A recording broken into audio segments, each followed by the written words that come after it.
এই তরুণী নওজোয়ান জামাকেরা ইয়া মুরাব্বিয়ানেরা শুনে কে বাবা আল্লাহ নবীর খলিফা হযরত ওমর ফারুক রাদিয়াল্লাহু তাআলা আনহু মুসলিম জানে যিনি দ্বিতীয় খলিফা ছিলেন হযরত ওমর ফারুক রাদিয়াল্লাহু তাআলা আনহু তিনি একদিন দরবারে বসে আছেন হঠাৎ করে দেখা যায় একজন বৃদ্ধ লোক একজন বয়স্ক লোক একজন প্রবীণ মানুষ একটা যুবক ছেলেকে হাতটা ধরে নিয়ে গুটি গুটি গুটি গুটি পায়ে আল্লাহ নবী সাহাবী হযরত ওমর ফারুক রাদিয়াল্লাহু তাআলা আনহুর কাছে এসে হাজির হয়ে গেলেন।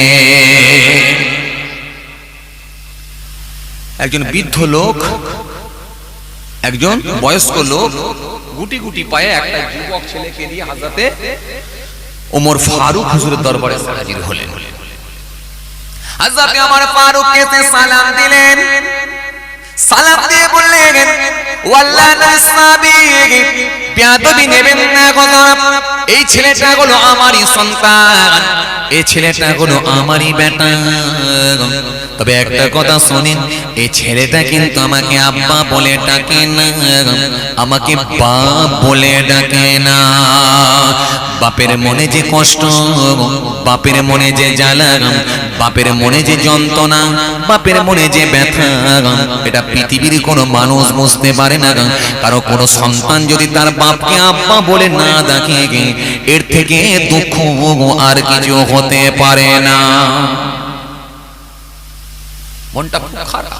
হুজুর দেখছেন এই ছেলেটা আমাকে আব্বা বলে ডাকে না, এই ছেলেটা আমাকে বাপ বলে ডাকে না।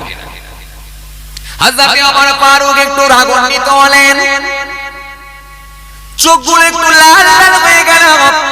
কারণ ওমর ফারুক রাগী মানুষ না নরম মানুষ, নরম না গরম, রাগী না শান্ত, জোর করে বল রাগী না শান্ত, নরম না গরম, খুব গরম মানুষ।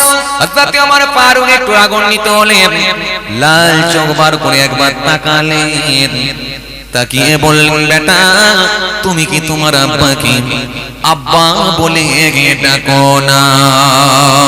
বেটা সেই সময় বলল হুজুর বেয়াদবি নেবেন না হুজুর, হুজুর বেয়াদবি নেবেন না হুজুর, আমার বাপ যেমন কিছু কথা বলেছে আমারও কিছু বলার ছিল হুজুর, যদি আপনি আমাকে বলতে সুযোগ দেন তাহলে বলবো, যদি আপনি আমাকে বলতে না বলেন তাহলে আমি কিন্তু বলবো না।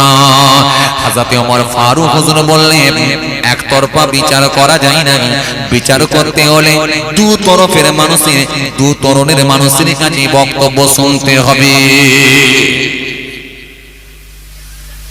বিচার করতে গেলে দু তরফের মানুষের কাছে শুনতে হবে, না হলে কিন্তু সঠিক বিচার করা যাবে না। কি বুঝলেন? কিন্তু আর আজকের দিনের বিচার নয়, আজকের দিনে যার জমি বর্গা হচ্ছে তাকে জেলে ঢুকাচ্ছে, কথা ঠিক কিনা বলুন?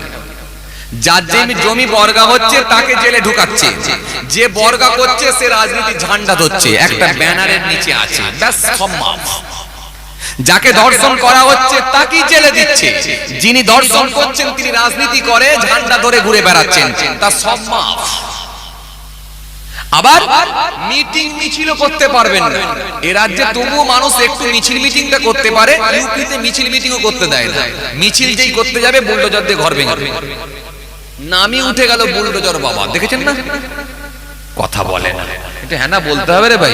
হ্যাঁ বুলডোজার বাবা দেখেছেন, জেসিবি বাবা। হ্যাঁ মিছিল করতে গেলে, আন্দোলন করতে গেলেই সাধারণ মানুষের চাওয়া পাওয়ার যে ব্যাপারটা থাকবে, সেই মানুষগুলো তাদের অধিকারের কথা বলতে গেলেই সঙ্গে সঙ্গে বুলডোজার দিয়ে ঘর ভেঙে দেবে, মিছিলই করতে দেবে না। মানে অন্য রাজ্যের অবস্থা আরো খারাপ, এ রাজ্যের অবস্থাও খারাপ আর অন্য রাজ্যের অবস্থা আরো খারাপ, যাবে না। জি চলুন যে কথা বোঝাতে চাইছিলাম, হযরত ওমর ফারুক রাদিয়াল্লাহু তাআলা সেই সময় বললেন যদি আমাকে বিচার করতে হয় দুপক্ষের মানুষের কাছে আমাকে শুনতে হবে, কারণ এক পক্ষের মানুষের কাছে শুনে কখনো বিচার হয় না।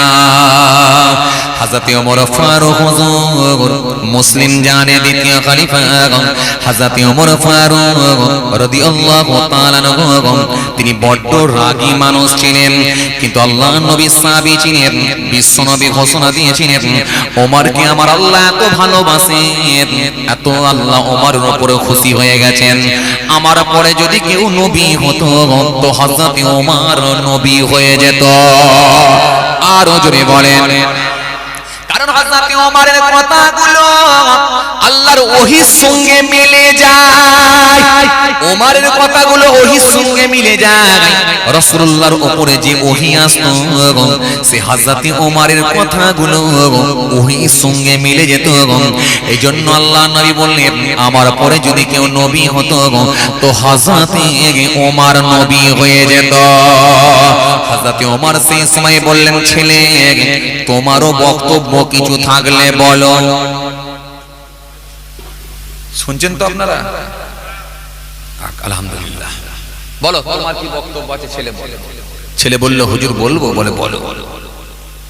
যুবক ছেলেটা সেই সময় বলল হুজুর আপনাকে আমি একটু জিজ্ঞাসা করতে চাই হুজুর, হুজুর আপনি একটু বলুন তো দেখি আগে বাপের হক না আগে বেটার হক? কার হক আগে? ভাবনা চিন্তা করে বলেন কার হক আগে?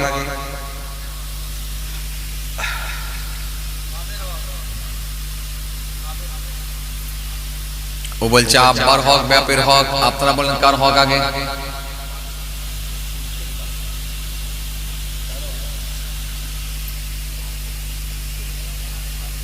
ছেলের হক, আপনারা বলেন কার হক? হ্যাঁ ছেলের হক। দুটো ভাই বললো ছেলের হক, আপনারা বলেন কার হক? তাহলে একজন ওখানে একজন দুটো লোক বল, দুটো আমার ভাই বলছে বাপের হক, আপনারা কিছু বলবেন? এই ভাইও বলছে বাপের হক, আপনারা বলেন কার হক? কার হক আগে? আরে বাবা যা মনে আসছে লাগান না, আমি তো আছি। হ্যাঁ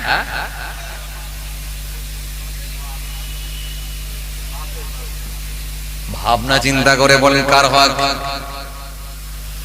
বাপের হকের দিকে বেশি নাকি কম? কোন দিকে দলে কোন দিকে ভারী আছে? বাপের দিকে, ছেলের দিকে কম। তার মানে এখানে কি বিয়েওয়ালা লোক বেশি?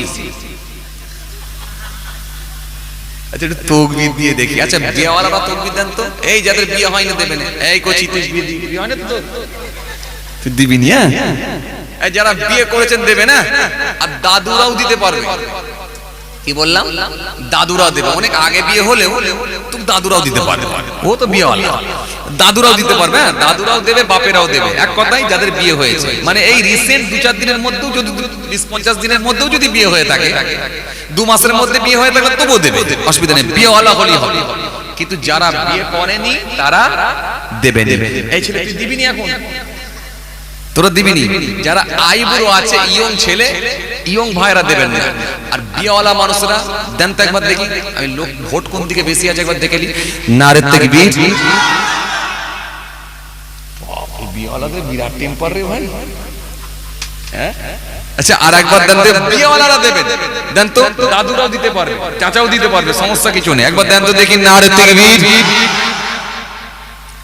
বিয়েওয়ালা হলো। আচ্ছা বিয়েওয়ালারা এবার চুপ করুন, ঠিক আছে? বিবাহিত যারা তারা চুপ করবে। এবার অবিবাহিত যারা আমার আইবুড়ো ভাই আছে, ইয়াং ভাই আছে, অনেক সময় দেখেন না সেই ফুটবল খেলা হয় না, বিয়েওয়ালার আইবুড়ো ফুটবল খেলা হয়, দেখেছেন আপনারা? এইদিকে ৫ কিলো মুরগি টাঙানো থাকে, ওইদিকে ৩ কিলো লাগানো থাকে, দেখেছেন? হ্যাঁ এদিকে বাপ বিয়েওয়ালা, ওদিকে বেটা বিয়ে করেনি, ওদিকে ও কেঁচা বেঁধে নেমেছে, এদিকে বাপ নেমেছে। বাপ বলছে ছেলে দেখে লবো, বেটা বলছে আব্বা বুঝে লবো। ফুটবল খেলছে কে? বাপ বেটা। বিয়েওয়ালার দলে বাপ আর আইবুড়োর দলে বেটা, বিরাট লড়াই চলছে ফুটবল খেলা।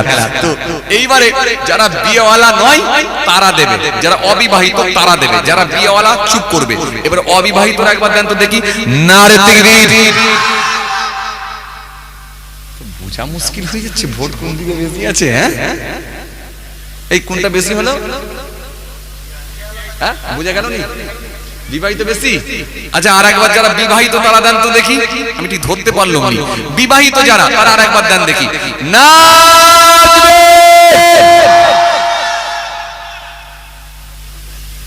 সব বিয়েওয়ালাই ঢুকেছে রে ভাই, হ্যাঁ সব বিয়েওয়ালারাই ঢুকেছে। যাক ঠিক আছে, ওই জন্যই বলেছে যে বাপের হক মনে হয় না, ওই জন্যই বাপের হক মনে হয়েছে।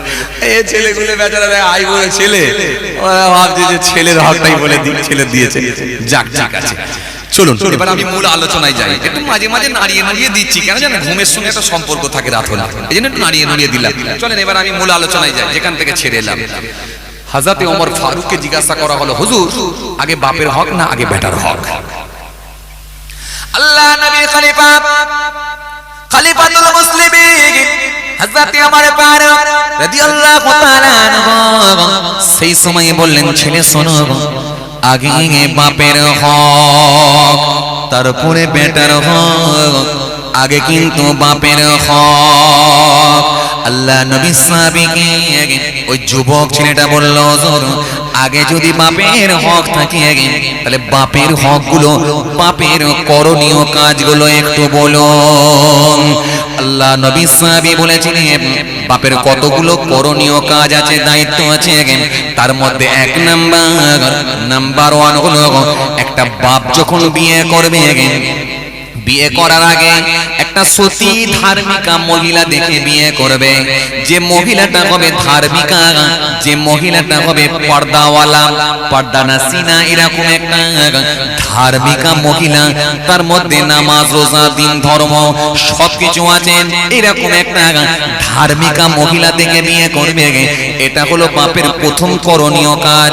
হযরত ওমর ফারুক হুজুর বললেন দ্বিতীয় নাম্বার আর একটা বাপের করণীয় কাজ আছে। দ্বিতীয় নাম্বার কাজটা হলো, ওই বাপ যখন বিয়ে করলো তাদের মধ্যে আল্লাহ রাব্বুল আলামিন যদি একটা সন্তান দিয়ে থাকে, ওই সন্তানটার সুন্দর একটা নাম রাখবে। তিন নাম্বার হলো, তৃতীয় নাম্বার হলো, ওই বাচ্চাটা যখন একটু বড় হবে, বাচ্চাটা যখন একটু বড় হবে, ওই বাচ্চাটাকে একটু ধর্মীয় শিক্ষা দিতে হবে, দ্বীনি শিক্ষা দিতে হবে।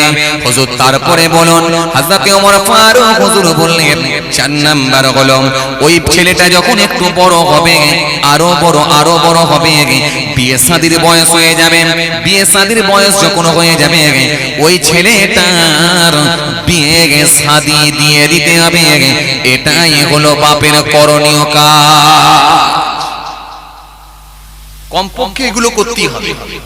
আর যদি একটু বেশি হিসাব করে করা হয়, পরিপূর্ণভাবে যদি করা হয়, তাহলে আরো আছে, মোট 14টা করতে হবে। কমপক্ষে এগুলো করতেই হবে। কে বলছেন? হযরত ওমর ফারুক। যুবক ছেলেটা সেই সময় বলল, ওয়াল্লাহ নবী সাহাবী ওয়াজাতে ওমর ফারুক, এবারে আমি একটু আপনাকে বলি। বলে হ্যাঁ বলো।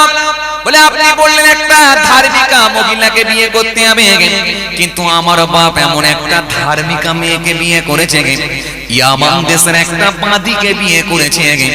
ইয়ামান দেশের একটা বাঁদিকে ভাব করে বিয়ে করেছি। হুজুর আমি হলাম বাঁদির সন্তান, আমি হলাম বাঁদির ছেলে।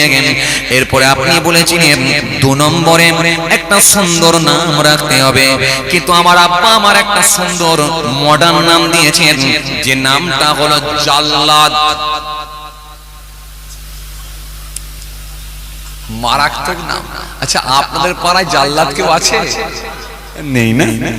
কোন এলাকায় জাল্লাদ মারাত্মক নাম। হুজুর এত দারুণ নাম দিয়েছে আমার আব্বা, শখ করে নাম দিয়েছে জাল্লাদ। ওয়াল্লাহ নবী সাহাবী শুনে রেখে দেন, আমি হলাম বাঁদির ছেলে জাল্লাদ। আমি যখন আমার বন্ধুদের কাছে গিয়ে একটু গল্প করব বলে যাই, আমার বন্ধুরা তাড়াতাড়ি উঠে বাড়ি চলে যায়। বলে বাঁদির বেটা জাল্লাদ আসছে, এক্ষুনি তরোয়াল দিয়ে দুখানা করে দেবে, কেটে পড়। হুজুর তারা আমাকে দেখলি পালিয়ে যায়। হুজুর আমার মনে কত দুঃখ, কত ব্যথা, কত বেদনা। হুজুর 3 নম্বরে আপনি বলেছিলেন সন্তানের একটা ভালো নাম দিতে, সন্তানের ভালো নাম দিতে হবে, কিন্তু আমার আব্বা আমাকে জাল্লাদ দিয়েছে। 3 নম্বরে আপনি বলেছিলেন ওই সন্তানটা যখন একটু বড় হবে তাকে একটু দ্বীনি শিক্ষা দিতে হবে, কিন্তু আমার আব্বাজি আমাকে দ্বীনি শিক্ষা কিছুই দেয় না।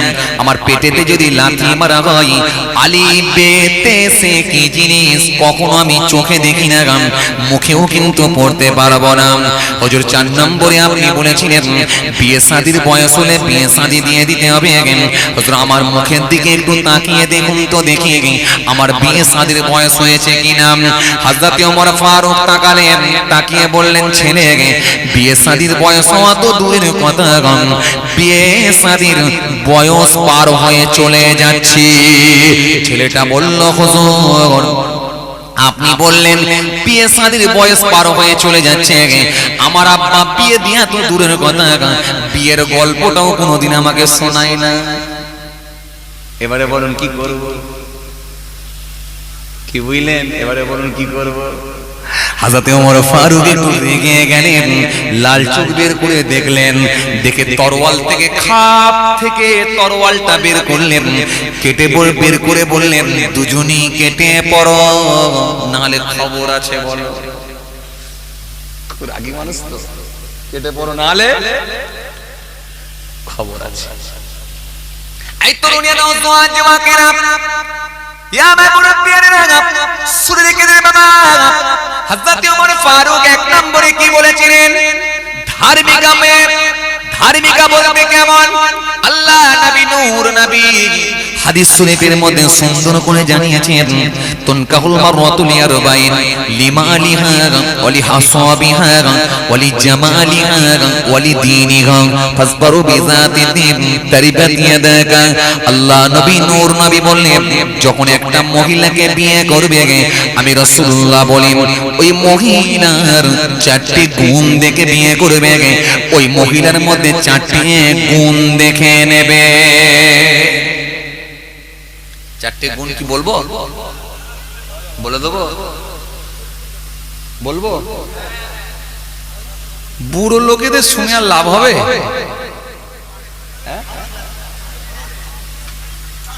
বুড়ো লোকেদের সব জানা আছে বাবা, এত সহজ না যে, আর বুড়ো লোকেদের শোনা বড় প্রয়োজন নেই। বলবো আপনাদেরকে? বিয়ে করেন না আপনারা? আর বলে কি হবে? বলে দেবো? হ্যাঁ, তবু কিছু যারা বিয়ে করেন ওদের কাজ হবে না, আর তার সাথে সাথে আরো কাদের কাজ হবে জানেন? এই আপনারা যখন বলবেন 4টে গুণ দেখবো, আর এই ডিঙে ভাঙার মেয়েগুলো বলবে 4টে গুণ তৈরি করব। আপনার ডিঙে ভাঙার ছেলেগুলো যখন ওই দিকে সোনপুর ভুবালির দিকে যখন বিয়ে করতে যাবেন বলবে 4টে গুণ দেখবো, আর ওরা ক্যাসেট শুনে ওই দিকের মেয়েরা বলবে 4টে গুণ তৈরি করব। না হলে তো বিপদ, বেই হবে না। বে না হলে বিপদ নাই, বেই হবে না। ওই জন্য ওরা 4টে গুণ তৈরি করবে। আপনারা যদি বলেন লাল চুল দেখবো, ওরা বলবে লাল চুল তৈরি করব। আপনারা যদি বলেন ভুরু চাচা নেবো, ওরাও কপালের ভুরু চেঁচে দিয়ে বলবে ভুরু চাচা করব।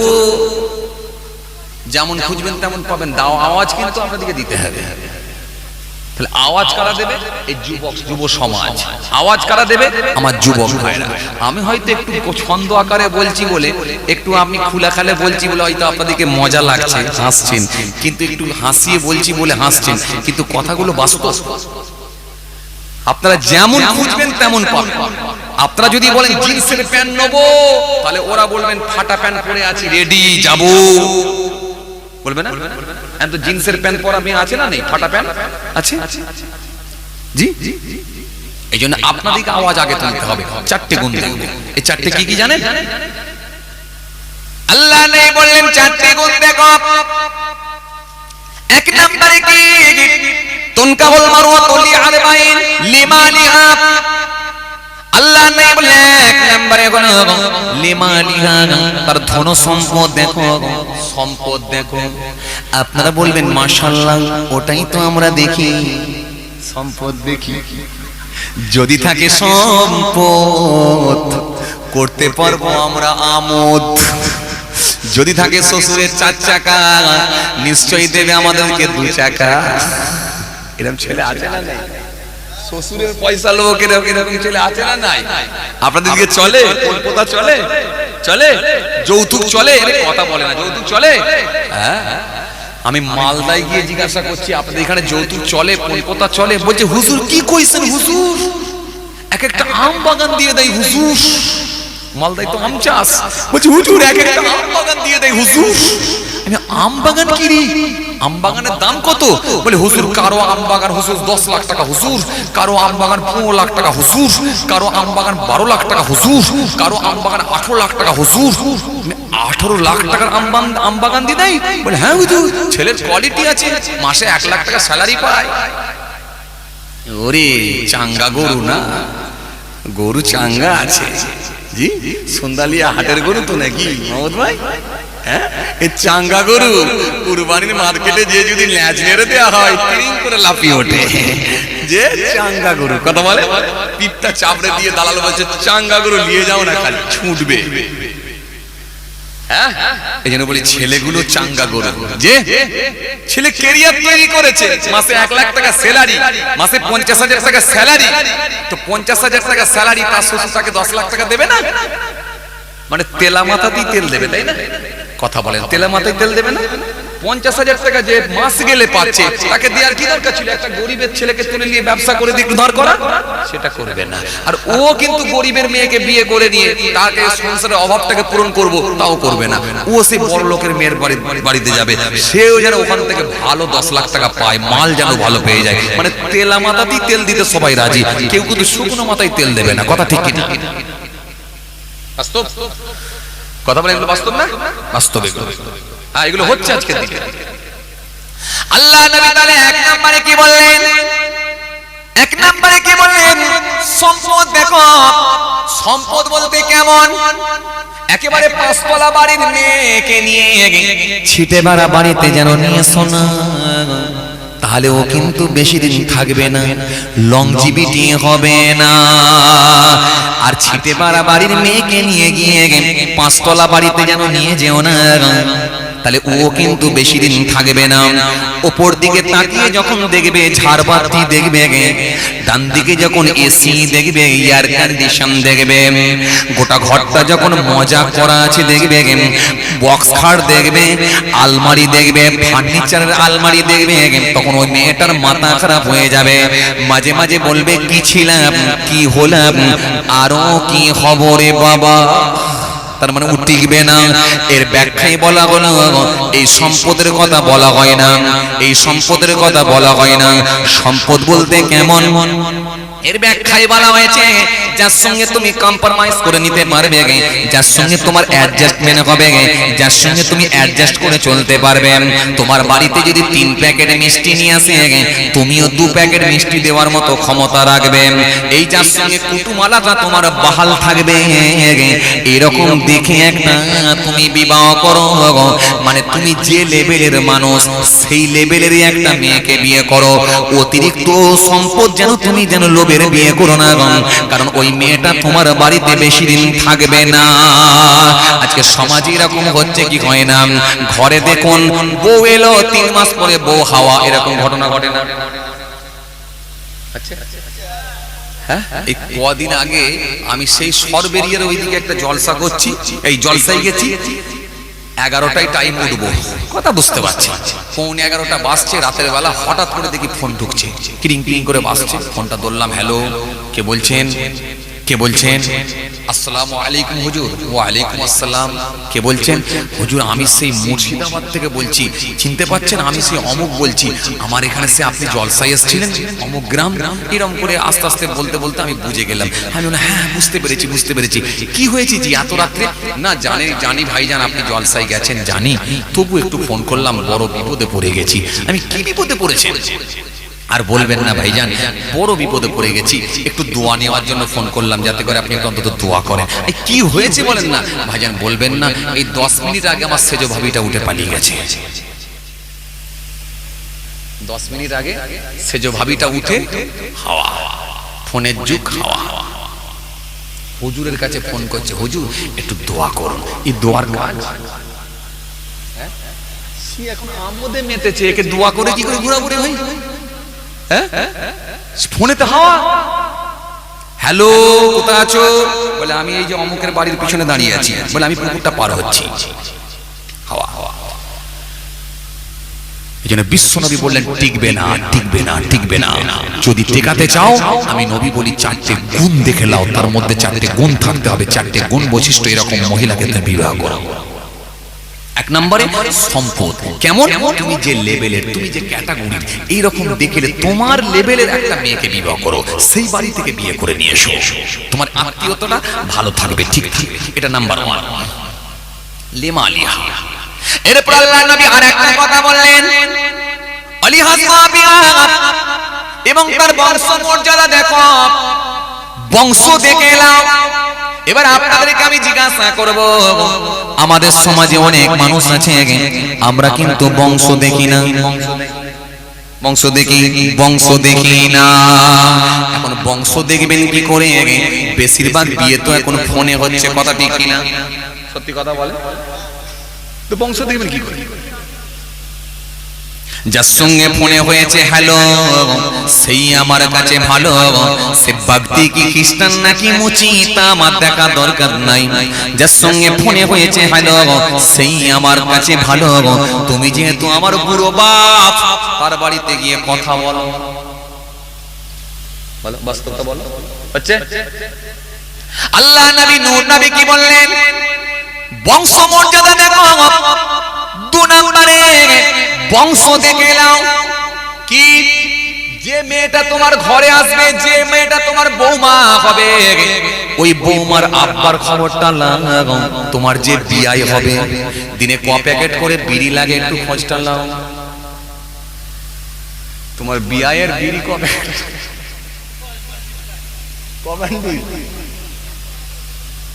বিয়ায়ের বিড়ি কবেন্ডিল লাগে খবর লাও। দ্বিতীয় নাম্বার, দু নাম্বার, আল্লাহ নবী বললেন বংশ মর্যাদা দেখো। বিয়াই কেমন হবে, বিয়ান কেমন হবে?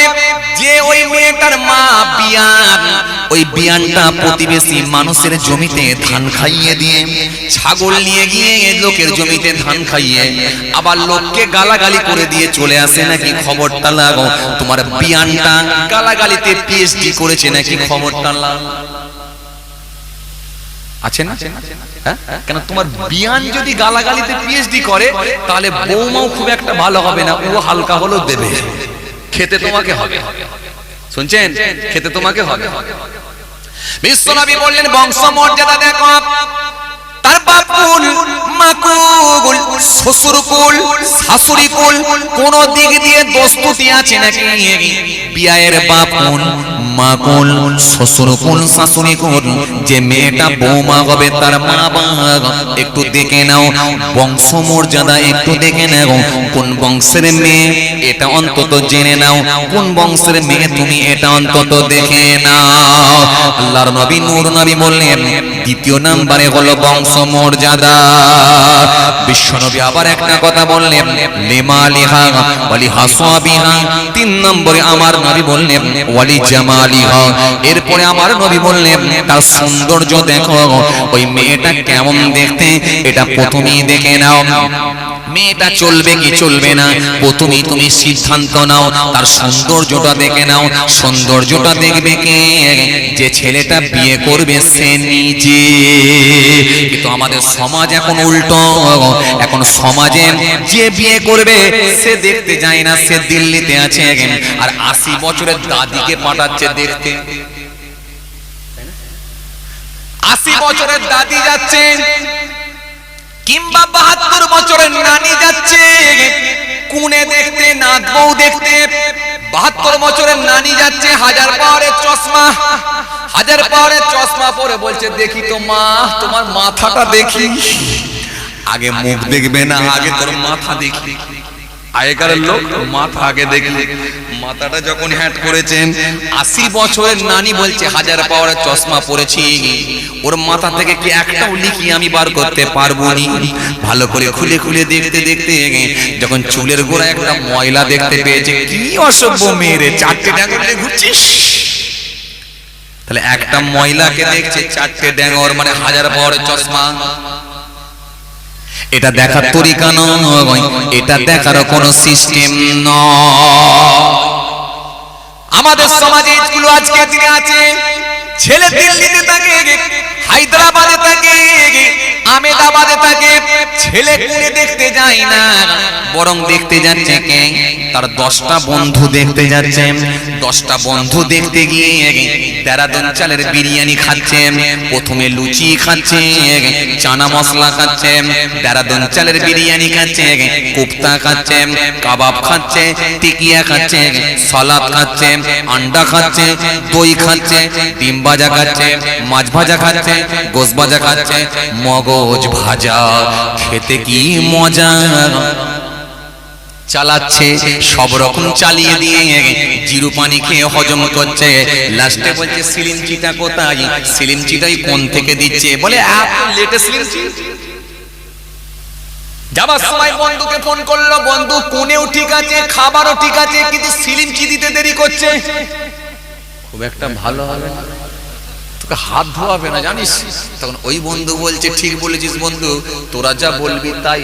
আর এরা মনে মনে ভাবছে এই প্রথমেই যদি এক চান্সে বিয়ে দিয়ে দিই, তাহলে আর বেশি বাড়িতে গিয়ে খাওয়া হবে না, এখনো তো গোটা কুড়িটা যেতে হবে। জি, বেশি বাড়িতে খেতে হলে এক চান্সে বিয়ে দেওয়া যাবে না, খালি খাচ্ছে যাচ্ছে। এই জন্য এক একটা মেয়ের দেখবেন বিয়ে হয় না, বাপ অতিষ্ঠ হয়ে গেছে। লাস্টে বলছে, দেখ ভাই, দেখাশোনা করতে পারবো না, ডাইরেক্ট যদি বিয়ে করতে আসিস তো আয়।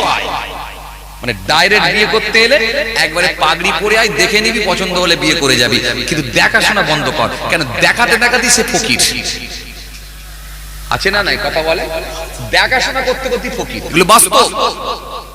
এজন্য শরীয়ত বলছেন না বন্ধু যাবে না, নানি যাবে না, খালা যাবে না, এমনকি ছেলের বাপও যাবে না। যদি ছেলের বাপ যায়, বাপকেও কিন্তু ইসলাম দেখার অনুমতি দেয় না, বাপকেও কিন্তু ইসলাম দেখার পারমিশন দেয় না। হানাফি মাযহাবে ইমামে আবু হানিফার মতে যে ছেলেটা বিয়ে করবে ওই ছেলেটা নিজে দেখবে। দেখারও একটা তরিকা আছে, কতটা দেখবে, তার ঘাড় দেখবে না, পিঠ দেখবে না, মাথা দেখবে না, পিঠ দেখবে না, পেট দেখবে না, কি দেখবে, ইমামে আবু হানিফা ওজরের মতে এই মুখমণ্ডল দেখবে, এই জায়গাটা দেখবে, আর এই জায়গাটা দেখবে। এই দুটো জায়গা দেখা ছাড় আছে হানাফি মাযহাবের মতে। তবে একটা কথা শুনে রাখেন, ওই মেয়েটার যদি কোনো ইন্টারনাল সমস্যা থাকে, ওই মেয়েটার যদি কোনো গোপনীয় যদি কোনো রোগ থাকে, ইন্টারনাল যদি কোনো সমস্যা থাকে, ওই মেয়েটার যদি কোনো গোপনীয় অসুখ থাকে, মানে 2 মাস ছাড়া ছাড়া হয়তো মির্গি অসুখ আছে, খ্যাঁচ এসে যায়, হতে পারে না, এরকম হয়তো খ্যাঁচের রোগ আছে, কিংবা দেখা যাচ্ছে হয়তো পিঠের কাছে একটা বড় টিউমার আছে, হতে পারে, আল্লাহ না করেন, আল্লাহ না করেন আমরা বলছি, হতে পারে। ওই মেয়েটার হয়তো 6টা আঙুল আছে, হতে পারে, পায়ের আঙুল 6টা আছে, হতে পারে।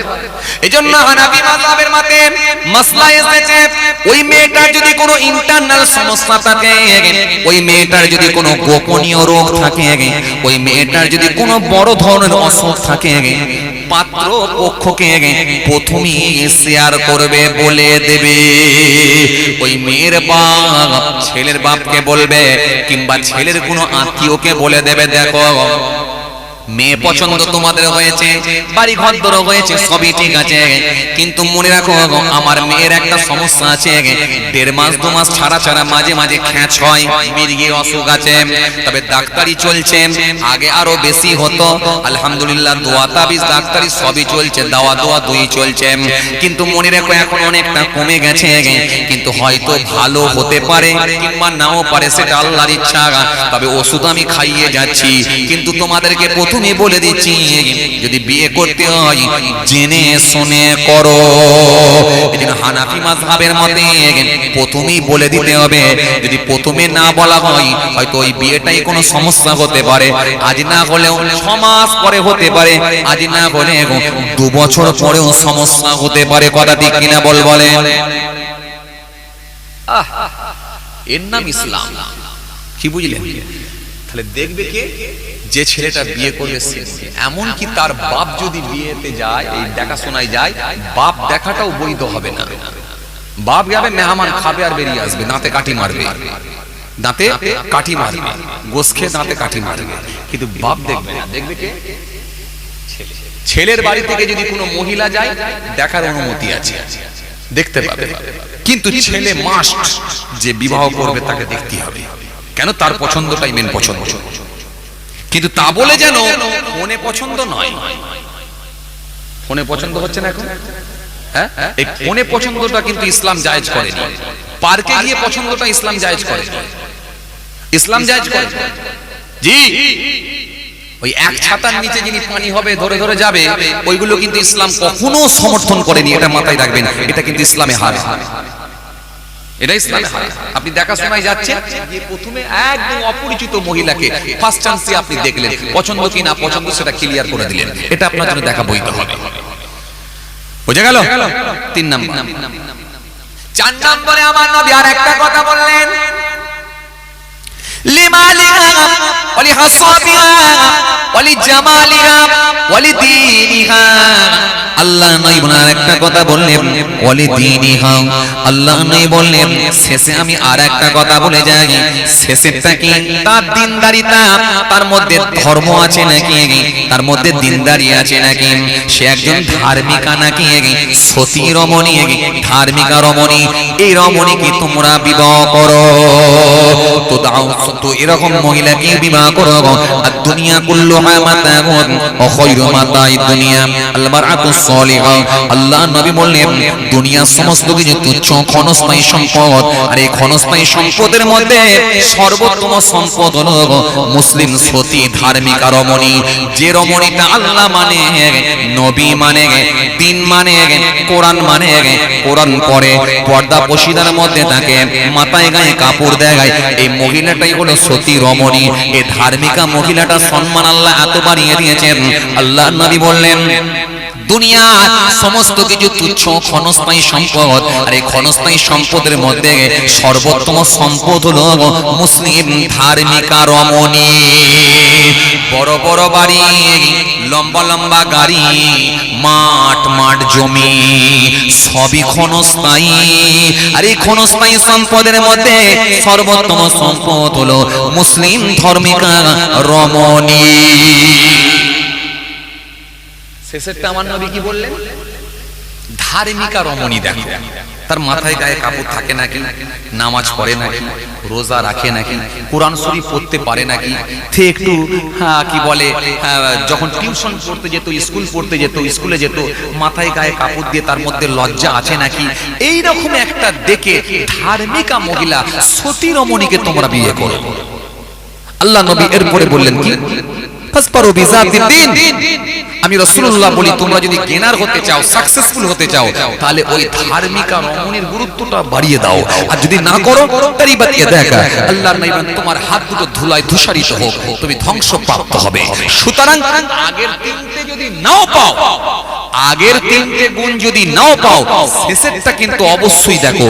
শেষেরটার উপরে নবী বেশি গুরুত্ব দিতে বলেছেন, এইজন্য শেষেরটাকে অবশ্যই কিন্তু দেখে নিতে বলেছেন। এবার আপনারা বলেন আমরা কি এটা দেখি? জি, ছেলের বাপ গিয়ে মেয়ের বাপকে গিয়ে বলছে কি পাস, যে বৌমা হবে কি পাস, বলে না কি পাস। তখন মেয়ের বাপটা একটু গর্ব করে বলছে আমার মেয়ে অনেক অনেক অনেক অনেক অনেক পড়েছে, পুরো শেষ পর্যন্ত শেষ। বলে শেষ বলতে এমএ পাস? বলে না না না না, ও এমএ পাসটা তো কোনোদিন বলেনি। বলে তাহলে কি পাস? বলে ওর একটু আগে হতে পারে। বলে গ্র্যাজুয়েশন পাস। গ্র্যাজুয়েশন পাস, আপনার কি বলে বিএ পাস, বলে হ্যাঁ হ্যাঁ গ্র্যাজুয়েশন পাস। যখন বলেছে গ্র্যাজুয়েশন পাস, তখন ছেলের বাপটা বলছে তাহলে তো আমার কাছে খাস, এবার দরকার ক্যাশ, এবার দরকার লাইনে এসো বাবা ক্যাশ। তখন যেই ক্যাশ বলেছে দিয়ে বলছে খাস, দরকার ক্যাশ, দিয়ে আবার ছেলের বাপটা একটু বুক ফুলিয়ে অহমিকা করে বলছে জানো বিয়া, একটু মেয়েরা যদি পড়াশোনা না করে না, পেটের ছেলে মেয়েগুলোকে প্রাথমিক শিক্ষাটা কে দেবে? এজন্য একটু শিক্ষিতা মেয়ের দরকার, জানো বিয়া, একটু শিক্ষিতা মেয়ের দরকার।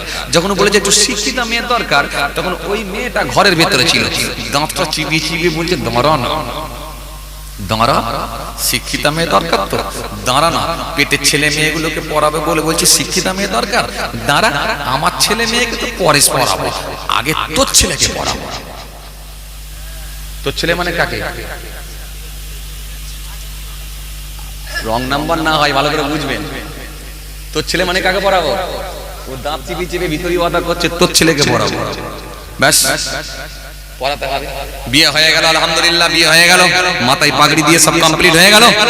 প্রথম রাত্রে ঘরে আসছে, ছেলে ঢুকছে, আসসালামু আলাইকুম, মেয়েটা বলছে ওয়ালাইকুম আসসালাম, হোয়াট ইজ ইওর নেম? যেই বলেছে হোয়াট ইজ ইওর নেম, তখন তো মাথা চুলকে বলছে ইরি সর্বনাশ করেছে, তবে ইংরেজি মারছে রে। ছেলে কি পর্যন্ত করেছে? 8 ক্লাস, 8 ক্লাস মানে 8 পর্যন্ত। তখন এই মাথা চুলকে বলছে যা হয় হবে, বউলে চলতে হবে, খোলাখুলি বলে দিয়াই ভালো। তখন বউকে বলছে দেখ বউ, তোর সঙ্গে আমার বিয়ে হয়েছে, ও তুমি খোলাখুলি বলে দিচ্ছিস, শোন আমি বেশি লেখাপড়া করতে পারিনি। বলে কেন? বলে আব্বা আমাকে ছোটবেলায় বাড়ির আর্থিক অবস্থা ভালো ছিল না, দিল্লিতে পাঠিয়ে দিয়েছিল, দিল্লিতে গেছি, লোকের কারখানায় কাজ করেছি, গাধার মতো খেটেছি, কি কষ্ট করেছি জানিস, কি কষ্ট করেছি, না খেয়ে খেটেছি। এখন তো ছুটির দিন, এখন আমি কারখানা করেছি দিল্লির বুকে, এখন বিরাট ব্যাপার আমার। এই যে দেখছিস না 3 তলা বাড়ি করেছি, তোকে সকাল হলে সব দেখাবো, 3 তলা বাড়ি করেছি, চিলেকুটার উপরে আবার একটা 1000 লিটারের ট্যাঙ্ক দিয়েছি, আবার সাবমার্সেল কল করেছি, সামনে পুরো বাউন্ডারি দিয়ে ঘিরে ফেলেছি। আর এই জানলা দিয়ে যদি উঁকি মেরে দেখিস না, রাতের বেলা এখন বুঝতে পারবি না, দিনের বেলা দেখবি জানলা দিয়ে উঁকি মেরে দেখবি 1 প্লটে 5 বিঘে জমি সব কিন্তু আমার। বুক চাপড়ে বলছে আমার। আর এই যে তুই গাড়ি করে এলি না, ওই গাড়িটা খালি তোকে বিয়ে করতে যাবো বলি ওই গাড়িটাও কিনেছি, 4 চাকা গাড়ি কিনেছি, আর 2 চাকার একটা কিনবো ভাবছিল, আব্বা বললো কিনতে হবে না, তো শ্বশুর দিয়ে দেবে, এখন ওটাও পেয়ে গেছি, 2 চাকা 4 চাকা, তোর টেনশনে কি আছে? যখন এই কথা বলেছে তখন বউটা তো শিক্ষিতা মেয়ে, রেগে কসকস করছে। তখন বলছে শোন শোনো, সব বুঝলাম, তুমি বুঝালে আমরা পয়সা আছে এটাই বুঝালে, কিন্তু শোনো শিক্ষা হলো জাতির মেরুদণ্ড, যার মধ্যে শিক্ষা নাই তার কোনো দাম নাই। খালি আমার আব্বা তোমার সঙ্গে বিয়ে দিয়েছে বলে তোমার মতো মূর্খ ছেলে নিয়ে আমি ঘর করতে চলে যাচ্ছি। ভালো করে শোনো, ভালো করে শোনো, তোমার মাথায় যা আছে আমার পায়ে তাই আছে, তোমার কোনো দাম নাই। আর শোনো, যদি আমি যা বলবো, এই ঘরে আমি শিক্ষিতা মেয়ে, আমার কথাই তোমাকে চলতে হবে, তোমার কথা কিন্তু আমি নয়।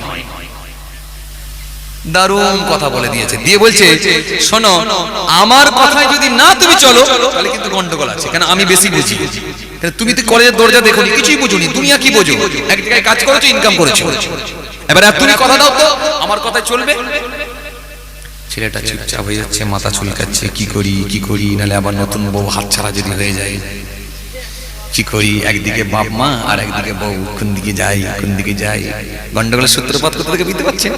তখন ভাবছে যাক আব্বা আম্মা তো বুড়ো বুড়ি হয়ে গেছে, কদিন আর বাঁচবে, যাক ওকে বলি হ্যাঁ তোর কথা চলবো, অসুবিধা নেই, দুজনে মিলে তো মানিয়ে নিয়ে চলবো, সমস্যা নেই, তোর কথাই চলবো। বলে তাহলে আমার কথাই যদি চলো তাহলে একটা কবিতা পড়ো। বলে কি কবিতা? বলে সকালে উঠিয়া আমি মনে মনে বলি, সারাদিন আমি যেন বইয়ের কথাই চলি। এই যে এমন একটা টেড ভ্যাগ ইনজেকশন মেরেছে, মাতি ছেলেটার মাথা ঘুরে গেল। ঘুরে যাওয়ার পরে ওই মেয়েটা এবারে ছেলেটাকে বোঝাচ্ছে আমার একটা বোন আছে, আমার একটা বোন আছে হাই সেকেন্ডারি পরীক্ষা দেবে, ওই বোনের বিয়ে শাদীর খরচ আছে, আব্বার শরীর খারাপ, ওই বিয়ে শাদীর খরচাটা তোমাকে দিতে হবে। আমার ছোট ভাইটা পড়াশোনা করে মাদ্রাসায়, ওই ছোট ভাইটার মান্থলি যা খরচা লাগে তোমাকে দিতে হবে। এই একটা একটা করে বোঝাতে বোঝাতে সবেতি হ্যাঁ সবেতি হ্যাঁ সবেতি হ্যাঁ। আর যদি বলো না তাহলে বধূ নির্যাতনের একটা কেস ঠুকে দেবো, জানেন তো?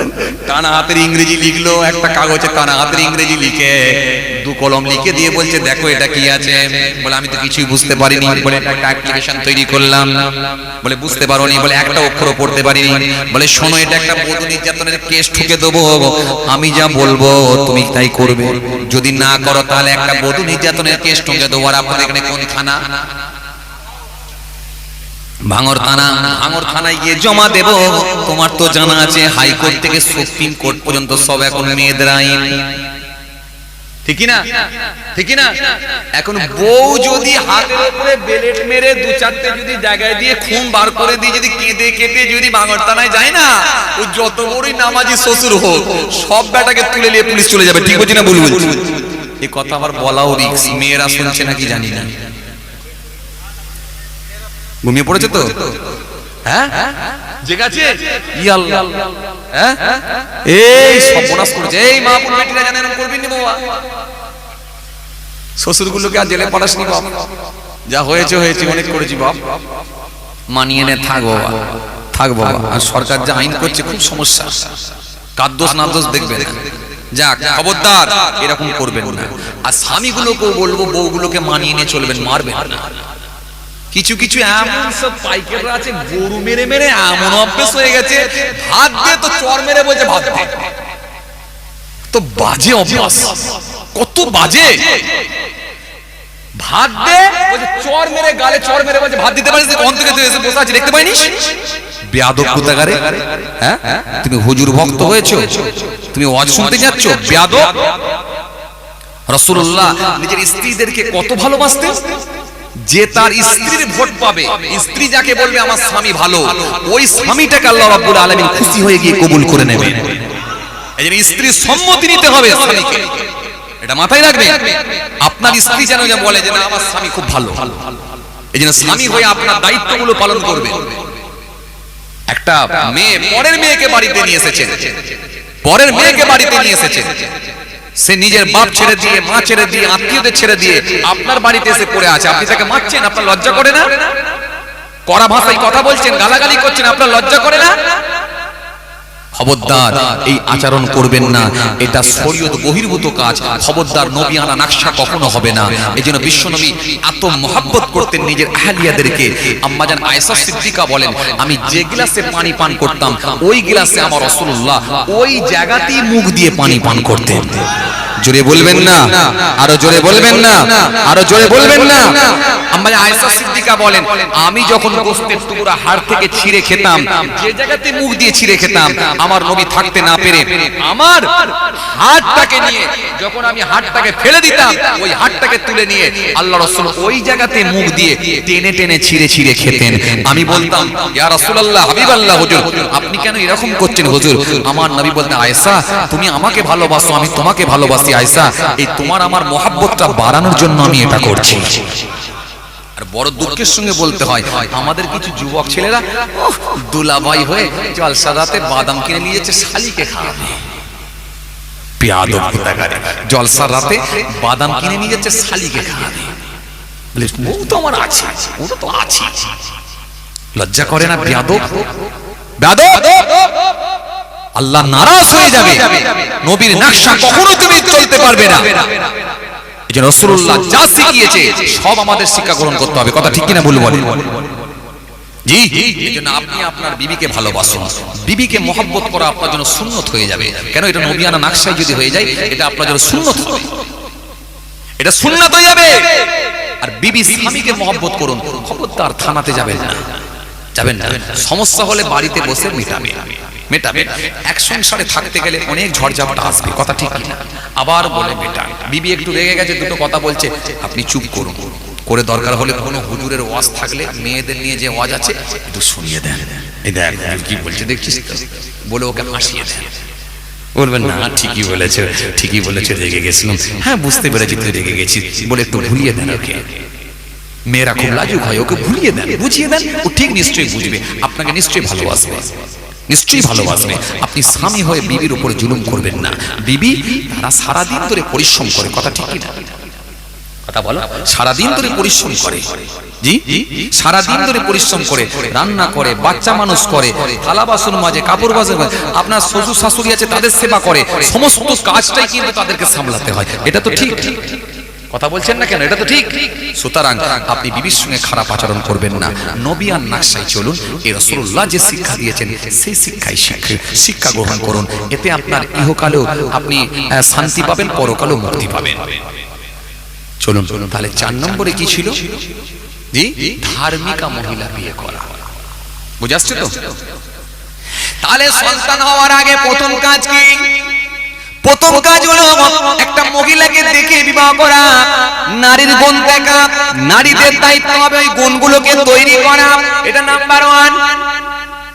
এরপরে বিয়ে করার পর, বিয়ে শাদী হওয়ার পর যে পদ্ধতি অবলম্বন করে সন্তান দুনিয়ায় আসে, ওই পদ্ধতি অবলম্বন করার আগে একটা দোয়া আছে, ওই দোয়াটা পড়ে নেওয়া। আল্লাহুম্মা জান্নিবনি ওয়া জান্নিবিশ শাইতানা মা রাযাকতানা। এই দোয়াটা পড়ে ওই পদ্ধতি অবলম্বন করা, যাতে করে তাদের মধ্যে যদি কোনো সন্তান আসে, ওই সন্তানকে শয়তান কিন্তু কোনো ক্ষতি করতে পারবে না।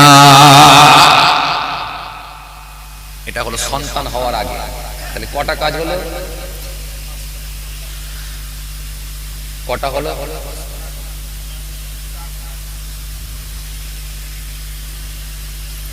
সব গোলমাল হয়ে যাচ্ছে।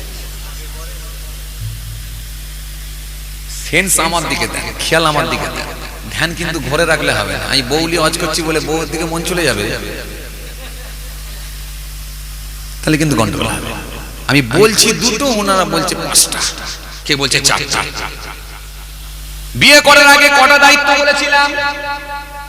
2টো। তাহলে প্রথম কাজ কি? নারী দেখা, মহিলা দেখা। এই মহিলা দেখবেন, তাহলে মহিলার 4টে গুণ দেখবেন। এটা তাহলে আপনার কাজ কি? মহিলা দেখা। দ্বিতীয় নাম্বার কি? দোয়া পড়া। কটা হলো তাহলে? 2টো হলো। এরপর আল্লাহ রাব্বুল আলামিন যদি একটা সন্তান দেন, সন্তান হওয়ার পর প্রথম কাজ হবে ওই সন্তানের একটা কানে আজান দেওয়া। জোরে হয় না? আরো জোরে হয় না? আসলে সন্তানের কানে আজান দেওয়া এটা হবে ছেলে হওয়ার পর প্রথম দায়িত্ব। আপনারা আজান দেন তো?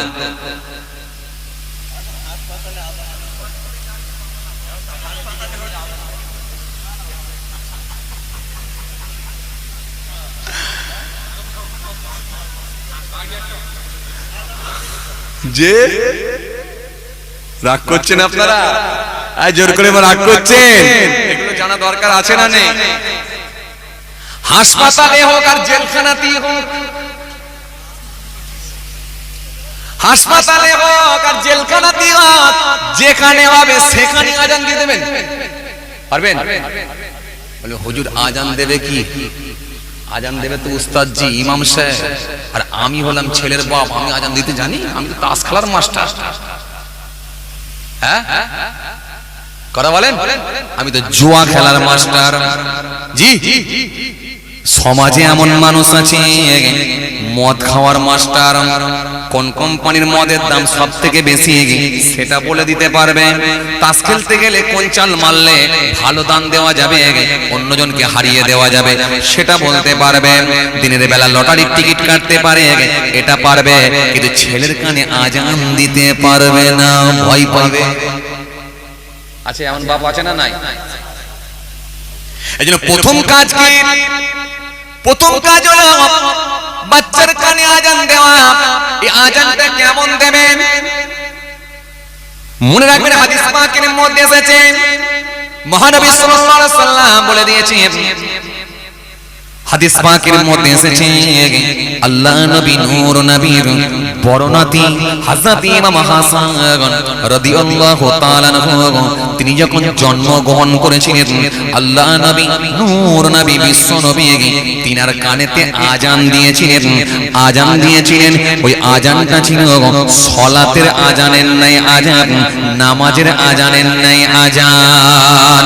এজন্য আমরাও আজান দেব কেমন? নামাজের আজানের নাই আজান দেব, ডান কানে আজান দেব। এই আজানটা আপনি দেন, আস্তে আস্তে দিয়ে দেন। আজান দিয়ে আপনি প্র্যাকটিস করুন। আজান অবশ্যই দেবেন। আজান দিলে শয়তান আসতে পারে না, শয়তান ভয় পায়, বাচ্চার উপরে অ্যাটাক করবে না। এইজন্য আজান আপনি দেন। নাম্বার 1 প্রথম কাজ হলো আজান। এই আজানের কাজ হলো প্রথমে আপনি আজান দেবেন। এই আজানটা কেমন? আল্লাহু আকবার, আল্লাহু আকবার, আল্লাহু আকবার, আল্লাহু আকবার। আশহাদু আল্লা ইলাহা ইল্লাল্লাহ, আশহাদু আল্লা ইলাহা ইল্লাল্লাহ, আশহাদু আন্না মুহাম্মাদুর রাসূলুল্লাহ, আশহাদু আন্না মুহাম্মাদুর রাসূলুল্লাহ। হাইয়া আলাস সালাহ, হাইয়া আলাস সালাহ, হাইয়া আলাল ফালাহ, হাইয়া আলাল ফালাহ। আল্লাহু আকবার, আল্লাহু আকবার, লা ইলাহা ইল্লাল্লাহ। এই আজানটাকে নিয়ে এবার একটু ভাবুন, নিজেকে আপনি একটু ভাবিয়ে তুলুন। এই আজানকে নিয়ে গবেষণা করুন।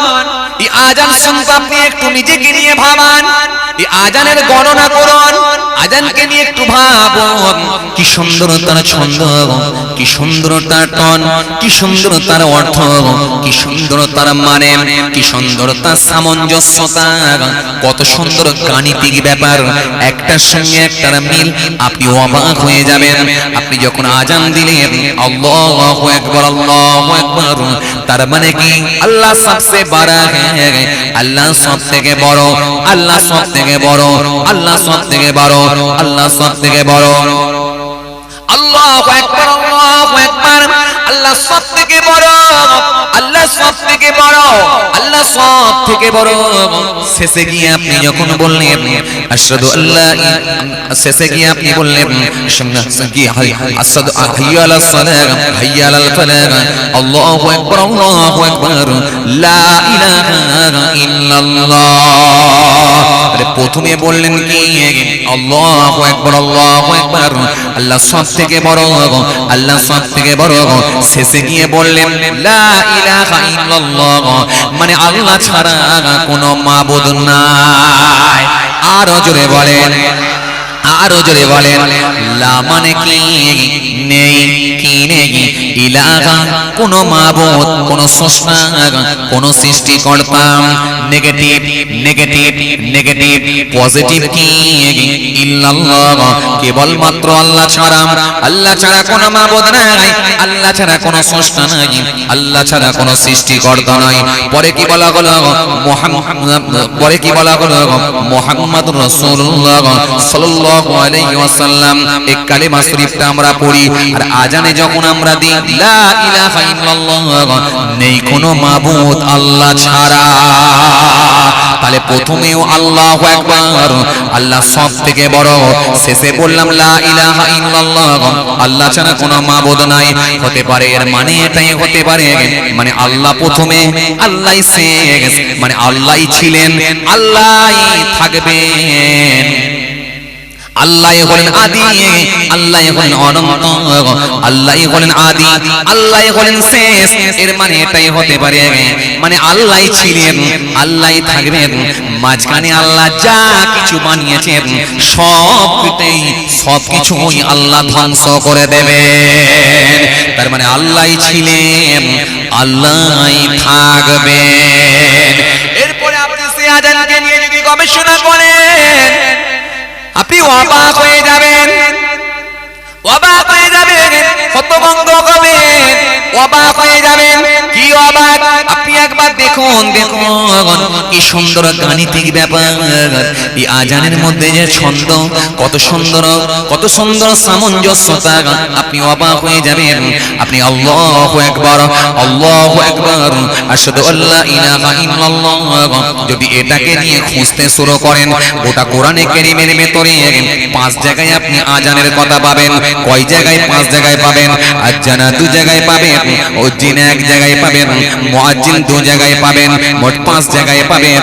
এর মানে এটাই হতে পারে আল্লাহ কোরআন শরীফের মধ্যে 5 জায়গায় আজানের কথা বলেছেন।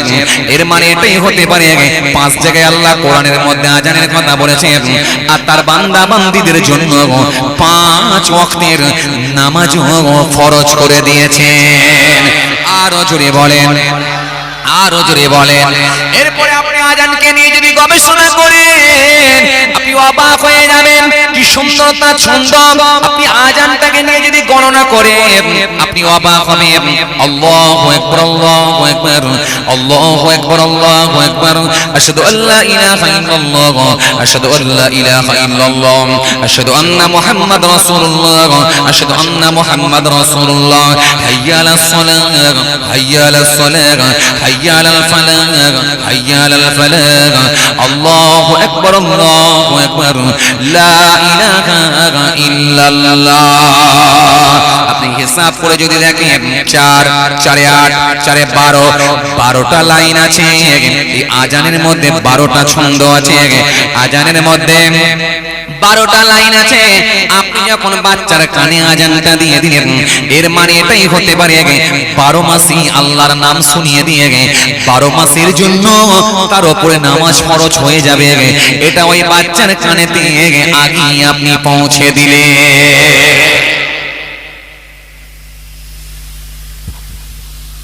বুঝতে পারছেন আজানের গুরুত্ব আছে না নাই? অবশ্যই আজান দেবেন, অবশ্যই আজান দেবেন। জি, আজান এসেছিল সর্বপ্রথম আমার নবী যখন নামাজ নিয়ে এসেছিলেন আমাদের জন্য। নামাজ আল্লাহ ফরজ করেছিলেন, কিন্তু আজানের বিধান তখন চালু হয়নি। নামাজ ফরজ হয়ে গেছে।